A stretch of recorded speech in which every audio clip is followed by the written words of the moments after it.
वर्षों के तप, त्याग, विद्वता, सामर्थ और क्षमता का परिणाम है।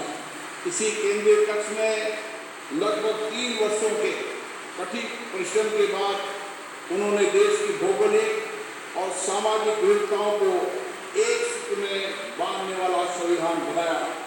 संविधान सभा में अलग अलग विचारधारा के लोग सदस्य थे।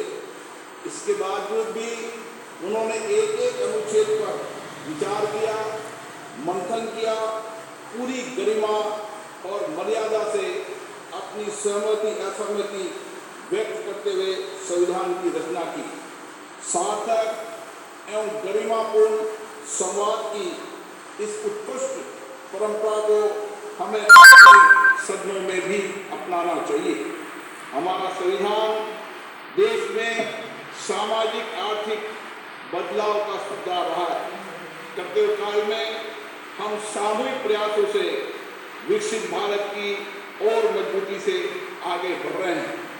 इन 75 वर्षों में हमारी संसद के माध्यम से आम जनता के जीवन में सामाजिक आर्थिक परिवर्तन लाए गए हैं, जिससे लोकतंत्र में जनता की आस्था मजबूत हुई है।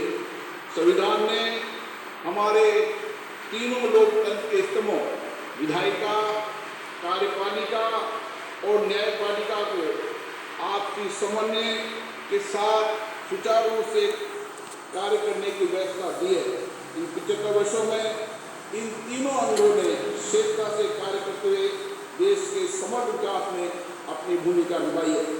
बाबा साहब अम्बेडकर जी ने कहा था, हमारा संविधान एक ऐसा दस्तावेज होना चाहिए जो न केवल हमारे देश की स्वतंत्रता और समानता की रक्षा करे, बल्कि हमारे देश के लोगों को एक साथ लाने में भी मदद करे। हमें बाबा साहब अम्बेडकर जी के इन्हीं शब्दों से हमारे महान संविधान निर्माताओं के भारतीय समाज के प्रति दृष्टिकोण को समझना चाहिए।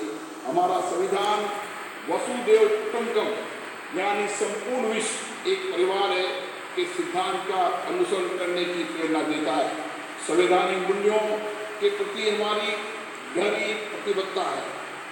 विश्व पटल पर इसी कारण भारत की छवि बहुत मजबूत हुई है। मैं सभी मान्य सांसदों से आग्रह करूंगा कि वह अपने अपने क्षेत्रों में संविधान के अंगीकार होने के 75 वर्ष को जनता की सहभागिता के साथ एक उत्सव के रूप में मनाएं, जिससे राष्ट्रतंत्र की भावना और अधिक सुदृढ़ हो। जय हिंद।